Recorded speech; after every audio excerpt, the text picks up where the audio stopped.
Hollywood, California, the most glamorous industry on earth, red carpets, Oscar speeches, standing ovations, stars whose faces appear on every screen in every country in the world, and behind all of it, a secret so dark, so widely known, so completely protected by the most powerful people in the entertainment business, that it survived for 30 years, 30 years of silence, 30 years of women who spoke up and were crushed, 30 years of lawyers and NDAs and private intelligence operatives hired to make sure the truth never reached the surface. Until two reporters at the New York Times asked the question that Hollywood had been too afraid to ask for 3 decades, and the most powerful man in the movie business fell.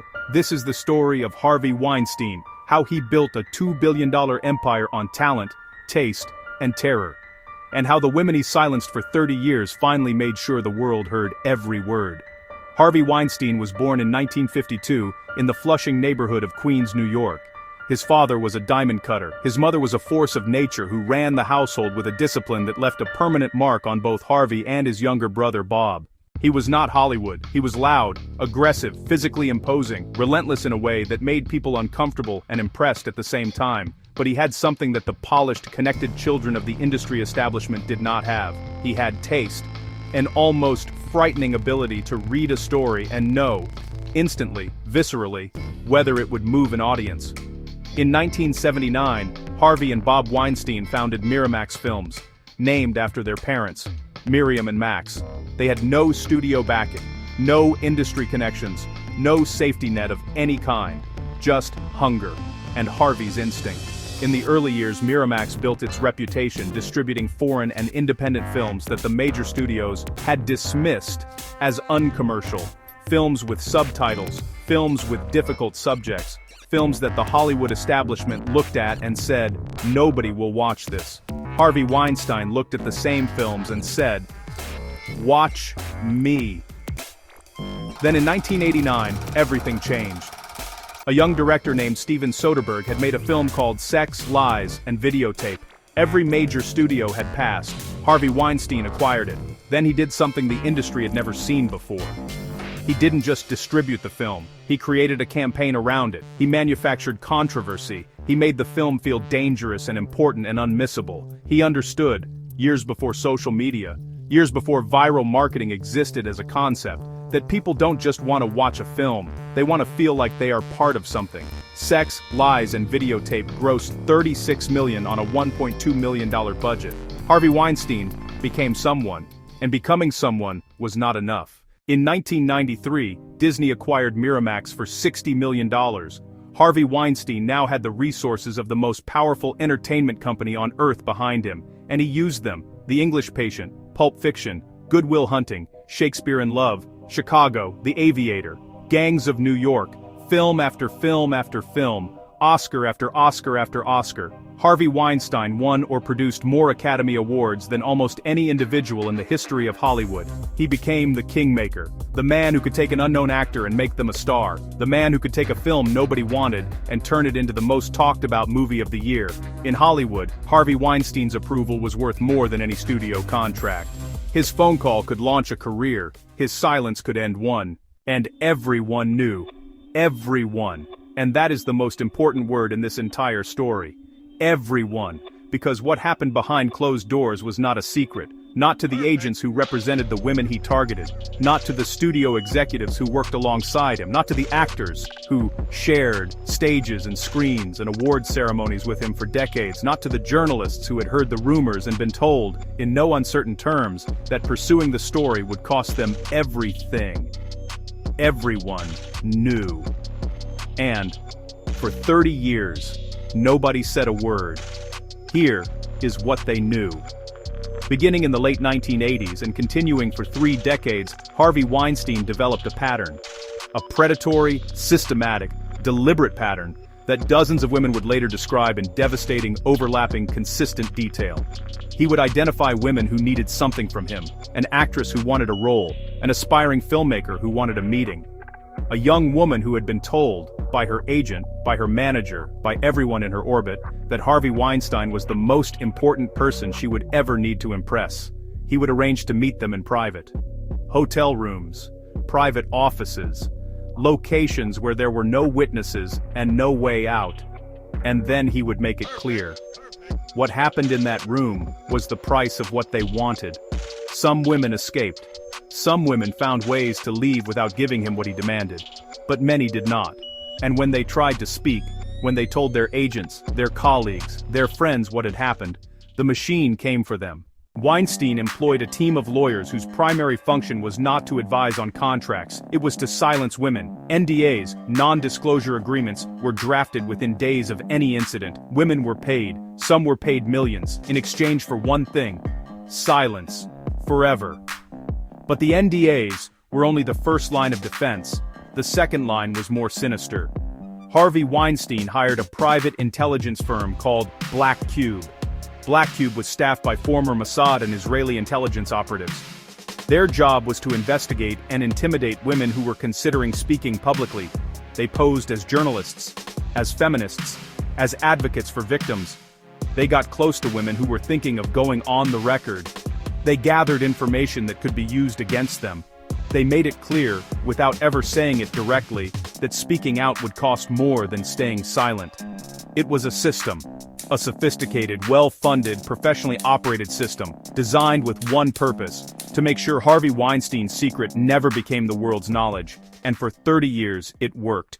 Until October 5, 2017, two reporters at the New York Times, Jodi Kantor and Megan Twohey, published an investigation that had taken months to report. It named names, it quoted women on the record, it documented settlements, it described the pattern in detail, so precise and so consistent that it could not be dismissed.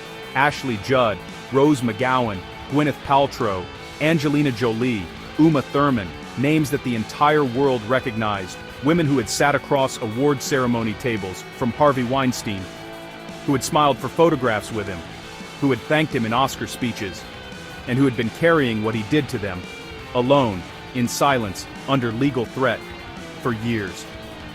10 days later, Ronan Farrow published an even more devastating investigation in The New Yorker. 13 women, on the record, describing rape.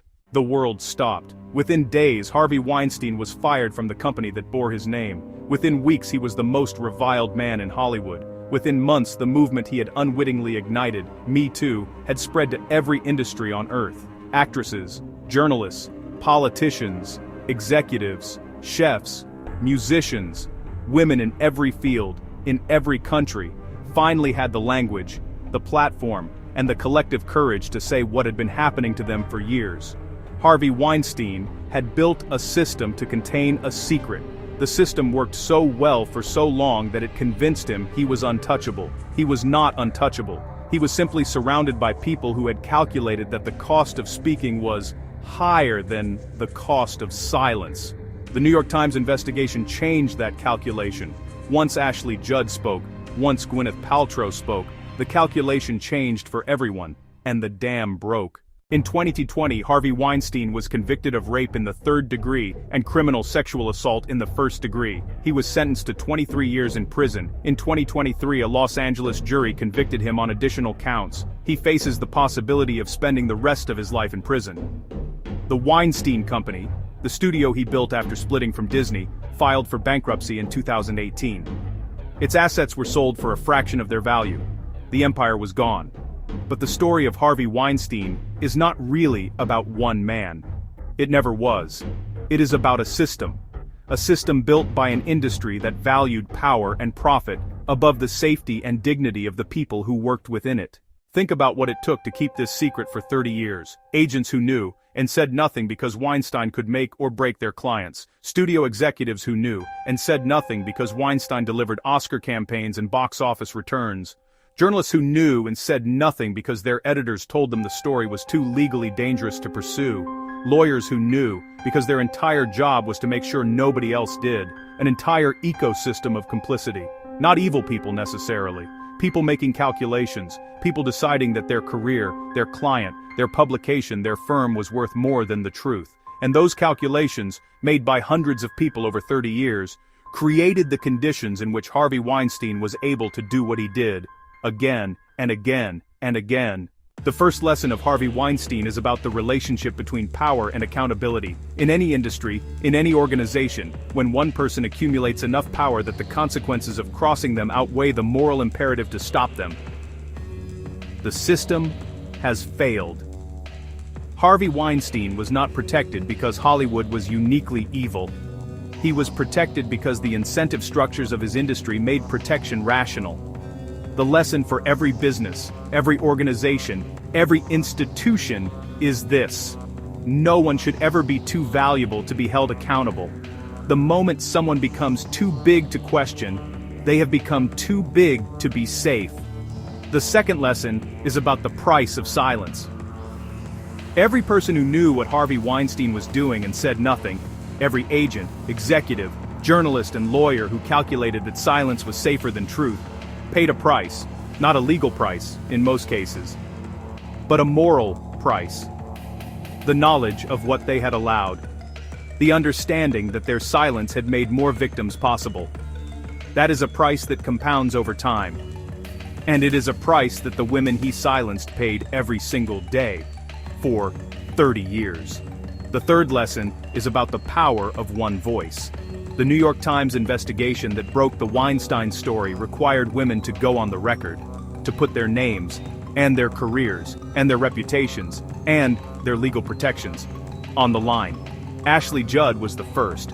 Her willingness to be named, to be the face of the story, changed everything. Because once one person speaks, the calculation changes. The silence that had held for 30 years broke not because the truth became louder. It broke because one woman decided the truth was worth more than the protection of silence, and the world changed. This has been the Boardroom Files. Subscribe, because the next story we're telling goes deeper than Hollywood, deeper than Wall Street, deeper than any boardroom we have ever entered. It goes inside the walls of the most powerful religious institution in the history of human civilization, an institution that has survived emperors, wars, plagues, and revolutions for 2,000 years, and that ran, hidden in plain sight, one of the most corrupt financial operations in the history of money. This is the story of the Vatican Bank. And what they were hiding will shock even the most cynical among you. We'll see you in the boardroom.